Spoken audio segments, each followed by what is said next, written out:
Okay, so I figured I wanted to make my first review on this channel something that meant something to me, something special. So, without further ado, here is my favorite movie of all time.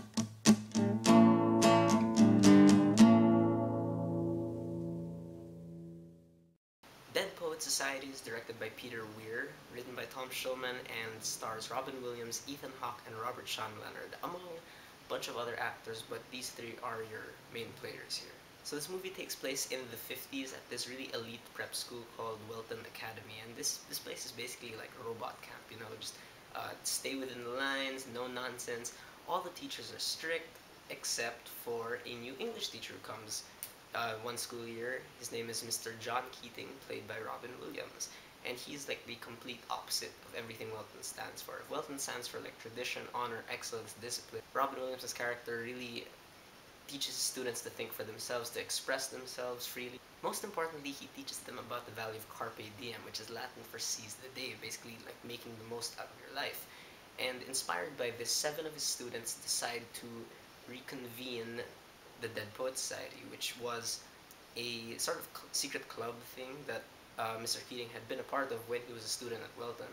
And on the surface, it looks like these guys just kind of read poetry to each other, but on a deeper level, it was really an outlet for them to express themselves. However, this new Dead Poets Society, amidst all their personal problems, are finding it kind of hard to understand what Carpe Diem really entails. Now, Dead Poet Society is a kind of movie that I'm not sure why, but it has a lot of haters. Like, I Google searched it, and surprisingly, it's just lots and lots of criticism. I mean, it's not a perfect film by any means. Like, I will never say that Dead Poet Society is like the best film ever. Like, just because it's my favorite film doesn't mean I think it's like the best, objectively speaking. But anyway, I really wanted to give it like a fair review, so let's get started. First of all, I want to talk about one of the main criticisms I keep hearing about it, is that some people think that the message the film is trying to send is questionable. Now, what I think people are really trying to criticize is the fact that the screenplay doesn't always talk about the consequences of the student's action. It's definitely an idealistic film in this regard, but I wouldn't go so far as to say that it promotes recklessness and indulgent behavior. But maybe it's credit to the filmmakers that this world that was created is so relatable and so real that people couldn't help but expect to see consequences all the time. But, as a matter of speaking, like most of the bad stuff that happens in this movie are direct consequences of the student's actions. In my opinion, it's easiest to understand Dead Poet Society if you look at it as a cautionary tale more than like a inspirational, like 100%. Because if anything, this movie isn't 2 hours of kids like making the most out of their lives. Really, it's 2 hours of kids who are struggling and failing to apply carpe diem to their lives. So anyway, yeah, I do really like this story a lot. For me, it's the best thing about the movie is the story, the screenplay, and I think it's written so well because of how Tom Shulman quotes like so many poems and plays in the screenplay, but none of them feel really shoehorned in. They always fit within the context. Like if a character quotes a poem, it's that poem always seems to be in line with his character. Conversely, when Mr. Keating is teaching, and no matter how like tangential what he's talking about may seem to the subject of poetry in English, like the screenplay always finds a way to swing it back to being about the subject. Now, character-wise, this isn't the kind of movie where we get everyone's backstory, but we do learn enough about everyone through their dialogue. And what's nice is that in the end, it doesn't really feel like there's a main character. It feels like the entire unit, the Dead Poet Society, is the main character. And you can tell Tom Shulman had a fun time writing Mr. Keating because he's so eloquent and he's so wise, but at the same time, he has this sense of humor that's it's always present, but it's always grounded also. So it never seems loud or showy. However, as well written as Mr. Keating is, one of my complaints about this movie is that the adult characters really aren't handled that well.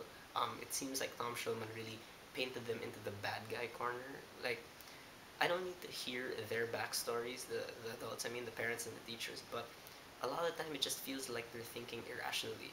Like, I feel like uh, Tom Shulman didn't really want to explore their sides so much because it might uh, make us stop rooting for the kids. But for me, if you explain both of these sides well and understand where everyone's coming from, it creates like better drama, and you start to kind of question certain things that characters do. And have a healthier debate about it.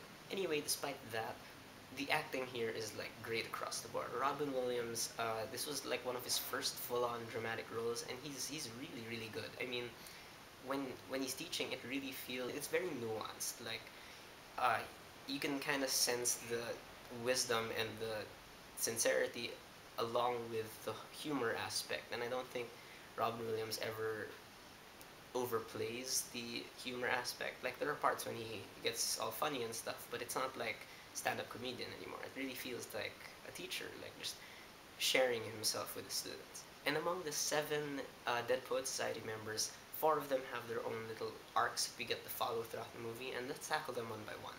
First of all, you got Ethan Hawke playing Todd Anderson, who is like the king of all introverts. Like this guy is quiet like the grave, and he has like zero self-confidence. And Ethan Hawke plays this so well. Like it almost becomes kind of uncomfortable watching him. I mean, not uncomfortable for us, but you feel uncomfortable for Todd because it just feels like he doesn't fit in. I think Ethan Hawke plays this so well that at certain points Todd kind of melts into the background, and but somehow he still manages to stay kind of our protagonist because we see all the action through Todd's eyes. My own personal favorite character in the movie is Neil Perry, though, played by Robert Sean Leonard, and he's like the opposite of Todd. He's outgoing, he's adventurous, he's fun, he's really likable too, and he's pretty much like the leader of the group. Robert Sean Leonard does a great job at doing like the Happy Meal parts. Happy Meal, it sounds like Happy Meal. Yeah, like when Neil is all happy and excited, you really feel it. Like it's so magnetic, but at the same time, I think Robert Sean Leonard understood that Neil was a character who deep inside is really really broken. He's scared, and he captures that really well. Most of the really emotional scenes here are because of Neil. Then we have Josh Charles as Knox Overstreet, who is pretty much like the lover boy in the movie. And to be honest, I kind of find his storyline pretty weak. I mean, uh, in retrospect, like it's very forced in a way, and it's frankly it's pretty unresolved. It's definitely fun to watch if you're like a high school student and you know first love and all that stuff. And but even if I don't think this part of the movie is that strong or well written, Josh Shaw still does a good job playing him. He's all desperate and lovesick and stuff. It's charming really. And now the fan favorite. There's Gale Hanson as Charlie Dalton, who is like the rebel of the group, and he just oozes confidence and swagger. And Gale Hanson knocks it out of the park. Like Charlie is this really devil-may-care guy, no fear and stuff like that. But I like how Gale Hanson really shows that Charlie has a softer side, and that first and foremost he is a friend to them. Dylan Cussman, Alelon Ruggiero, if I'm saying that right, and Bill Waterston round out like the rest of the Dead Poet Society. They play respectively Richard Cameron, Stephen Meeks, and Gerard Pitts. Now, while admittedly they don't have that much screen time and that much dialogue compared to the other four, they do help add to the chemistry between these characters, which is some of the best I've ever seen. That's one of the best parts of this movie. Is just those parts when they're sitting around and they're just talking, hanging out. You always feel like everyone's on equal footing. Like they always bounce off each other. No one really steals the show. And of course, it's a huge credit to Peter Weir's directing and the editing done by William Anderson that everyone really feels relevant and that all these multiple storylines were like juggled really. And even when the other four are going off on their, separate adventures, at the end of the day, like it's always done in the name of the Dead Poets. It's always like each individual issue is always shared by everyone. Peter Weir has a really intimate way of directing this film. It's subtlety is really the name of the game here. Like all the elements here are very very subtle, but he knows how to handle all these elements really well and make them all feel important so that when the film hits its climax, there's just tears, man. Seriously, the last scene of this movie is like my favorite ending of all time. It's amazing. I can't spoil it here, but it's the reason why I watch this movie every single year to kind of refill my inspiration. Finally, even a technical note, Dead Poet Society is really good. Like, production design is also very subtle. It's not in your face, this is the 50s, but it recreates this time period very well. Cinematography by John Seal and the sound design also, they help add to this whole intimate feeling. Like, sound design wise, I like how like the chatter, it always feels like there's someone making a side comment or there's like background noise, stuff like that. It's just little touches I like that. And the cinematography, like I like how John Seal really knows how to place his camera within the action. Like there are very few shots of him looking from the outside in. It's always in between certain people, stuff like that. I also really appreciate how like so much effort is taken to make sure every single member of the Dead Poet Society, when they're in a scene together, like they're always in the same frame together. So it really feels like they're one unit. But where the cinematography really shines, I think, is the night scenes. These night scenes are shot with, they're so eerie, but at the same time they feel kind of magical. And Maurice Jarre's score for this movie it's great. It complements everything brilliantly. Like I didn't notice at first, but the score throughout the movie it's very sparse. Like it only happens at certain points, and it's very quiet. I like this because it doesn't dictate how how you should feel. It kind of gives you the space you need to think about how you feel about certain scenes. And again, like Peter Weir's direction, at the end it just really swells up and it's just perfect. All in all, Dead Poet Society is a great film overall. Like I said, I don't think it's perfect. I don't think the adult characters were represented very well. I don't think Knox's storyline really fits in with the rest. But it's the kind of movie you watch when it's a new year, you know? It reminds you why we do the things we love. And it's a really good example of ensemble filmmaking and how to handle all these different characters and keep, you know, good control of the emotion.